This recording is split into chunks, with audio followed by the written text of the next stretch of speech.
Hello friends, இன்றைக்கி நம்ம சேனலில் சுண்டைக்காய் பருப்பு கடையல் எப்படி செய்கிறதுன்னு சொல்லி தான் நம்ம பார்க்க போகிறோம். ரொம்ப சுலபமான முறையில் நம்ம இந்த கடையல் செய்திடலாம். எப்படி செய்கிறதுன்னு நம்ம பார்க்குறதுக்கு முன்னாடி நம்ம சேனலை சப்ஸ்கிரைப் பண்ணலை அப்படின்னா சப்ஸ்கிரைப் பண்ணிவிடுங்க. வீடியோவை ஸ்கிப் பண்ணாமல் ஃபுல்லாக பார்த்துருங்க. இப்போ நம்ம இந்த கடையல் எப்படி செய்கிறது, இதுக்கு தேவையான பொருட்கள் என்னென்னு சொல்லிட்டு வாங்க பார்க்கலாம்.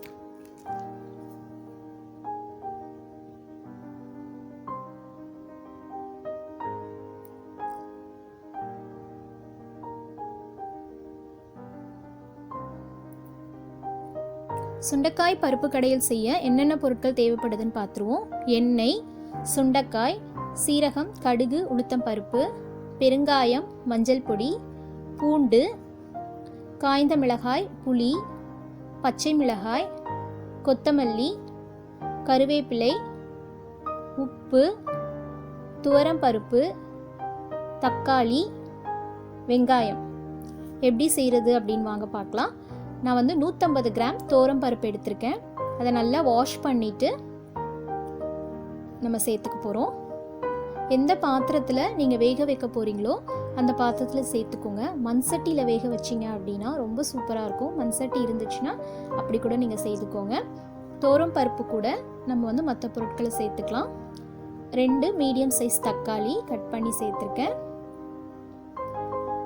6 to 7 பச்சை மிளகாய், காரத்துக்கு ஏற்ற மாதிரி பச்சை மிளகாய் சேர்த்துக்கோங்க. பூண்டு பார்த்திங்கன்னா நான் இடித்து வச்சுருக்கேன். அதுக்கப்புறம் கொஞ்சம் தோல் உரித்து வச்சுருக்கேன். தோல் உரித்த ஒரு 10 பல் பூண்டை நம்ம கடையிறதுக்காக சேர்த்துக்க போகிறோம். இடித்ததை தாளிக்க சேர்த்துக்கலாம். 4 to 5 இலை கருவேப்பிலை சேர்த்துக்கோங்க. கடையும் போது நல்ல வாசனையாக இருக்கும். கட் பண்ணி வச்சுருக்க வெங்காயத்தில் கொஞ்சமாக எடுத்து இதில் சேர்த்துக்கலாம். ஒரு கட்டி பெருங்காயம் தூள் இருந்தால் அதுவும் கூட சேர்த்துக்கலாம். சுண்டைக்காய் 100 கிராம் எடுத்திருக்கோம். இதை கட் பண்ணிக்கோங்க. அப்படி இல்லைன்னா நல்லா இடிச்சிட்டு வாஷ் பண்ணிவிட்டு அதையும் கூட சேர்த்துக்கோங்க. சுண்டைக்காய் காரக்குழம்புலாம் தான் நம்ம நிறைய செய்து சாப்பிடுவோம். பருப்போடு இதை மாதிரி செய்து பாருங்கள், ரொம்ப சூப்பராக இருக்கும். ஒரு 2 இன்ச் புளி, ஒரு 1/4 டேபிள் ஸ்பூன் சீரகமும் கொஞ்சம் மஞ்சளும் சேர்த்துட்டு நம்ம வேக வச்சு எடுத்துக்கலாம். புளி பருப்பு கூட எப்போவுமே நம்ம சேர்க்கும்போது பருப்போடு வச்சிடாதீங்க. பருப்பு அப்படியே ஒரு மாதிரி முறைச்ச மாதிரி ஆயிரும், சீக்கிரம் வேகாது. மேலே வச்சுக்கோங்க. சுண்டைக்காய்க்கு மேலே தான் நான் வச்சுருக்கேன், அது மாதிரி வச்சுக்கோங்க. 2 கப் தண்ணி சேர்த்துட்டு ஒரு 2 டம்ளர் சேர்த்துட்டு நம்ம க்ளோஸ் பண்ணி வேக வச்சுக்கலாம். விசில் பார்த்தீங்க அப்படின்னா நல்லா ஹை ஃப்ளேமில் 2 விசிலும், அதுக்கப்புறமா லோ ஃப்ளேமில் வச்சு 2 விசிலும் விட்டுருக்கேன். 4 விசிலுக்கு அப்புறமா ப்ரெஷர் போனதுக்கப்புறம் நம்ம ஓப்பன் பண்ணிக்கலாம்.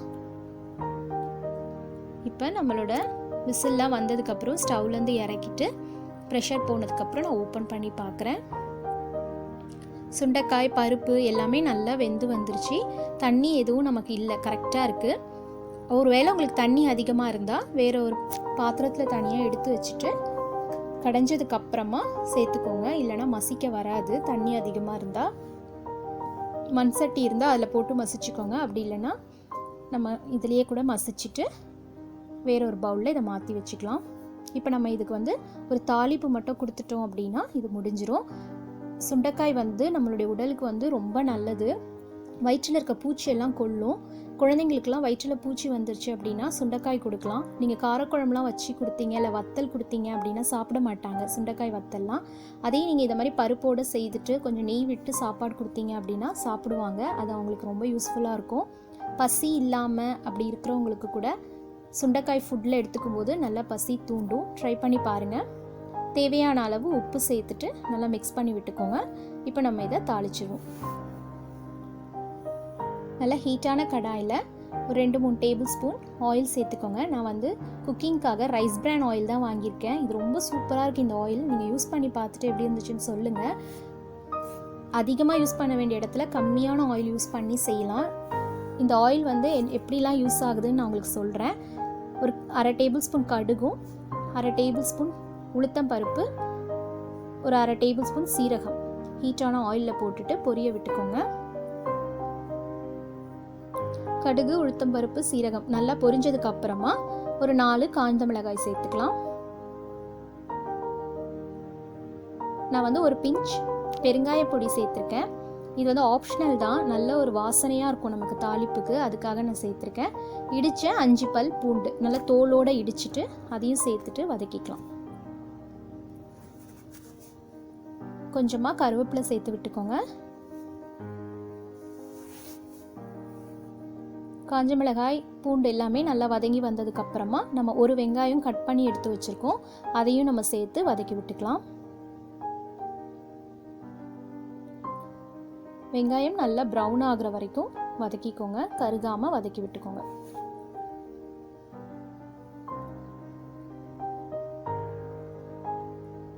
வெங்காயம் வந்து நல்லா நமக்கு வதங்கி வந்துருச்சு.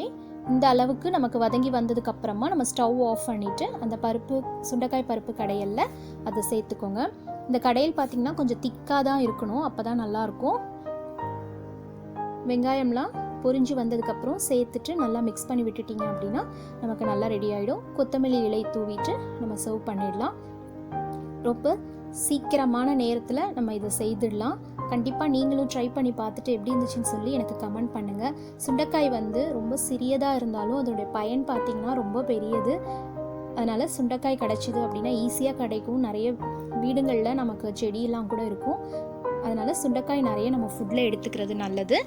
உங்களுக்கு பிடிச்ச சைட் டிஷ்ஷோட கூட நீங்கள் இதை வந்து சர்வ் பண்ணிக்கோங்க. நல்லா ஸ்பைஸியாக பொட்டேட்டோ ஃப்ரை, சேப்பக்கிழங்கு, வாழைக்காய் இந்த மாதிரி ஃப்ரையோடு நம்ம சாப்பிடும்போது ரொம்ப சுவையாக இருக்கும். நான் வந்து வத்தல், உருளைக்கிழங்கு ஃப்ரையோட கூட இன்றைக்கி சாப்பிட போகிறேன். நீங்களும் உங்கள் வீட்டில் செய்து பார்த்துட்டு எப்படி இருந்துச்சுன்னு சொல்லி எனக்கு கமெண்ட் பண்ணுங்கள். இந்த ரெசிபி உங்களுக்கு பிடிச்சிருந்துச்சுன்னா நம்ம சேனலை சப்ஸ்கிரைப் பண்ணிவிடுங்க. தேங்க்யூ.